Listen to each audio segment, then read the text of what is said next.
விவசாய நேயர்கள் அனைவருக்கும் வணக்கங்கள்.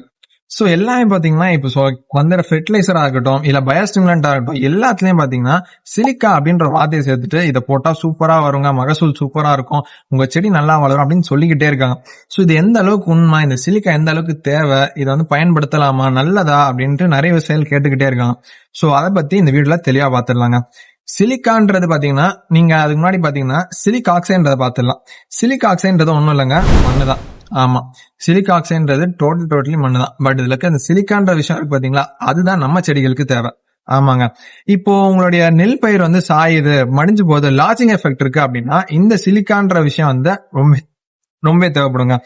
எதுக்காக அப்படின்னு பாத்தீங்கன்னா அந்த தளத்தோடைய அடியை நல்லா புடிச்சு நல்லா வளர்றதுக்காக. இது மட்டுமா அப்படின்னா கிடையவே கிடையாது. நம்ம நியூட்ரியன்ட் என்னென்ன உரங்கள் கொடுக்குறோமோ மண்ல இருந்து செடிகளுக்கு போய் சேர்றதுக்கு ரொம்ப உதவியா இருக்கு இந்த சிலிக்கா. சோ அதனாலதான் வந்து மகசூல் நல்லா வரும், அதுக்காக சிலிக்கா ஆக்சைடு சேர்த்துக்காங்க. பயோஸ்டிமுலண்ட் சிலிக்கா சேர்க்கறது இதனாலதாங்க. இது வந்து ஒரு நான் எசென்சியல் எலமெண்டா இருந்தாலும் பிளான்டோட growthக்கு உண்மையே ரொம்ப ஹெல்ப்ஃபுல்லா இருக்கும். சோ இந்த மாதிரி உபயோகமான விவசாய தகவல் தெரிஞ்சுக்க யூடியூப் சேனல்ல மறக்காம சப்ஸ்கிரைப் பண்ணுங்க. நன்றி.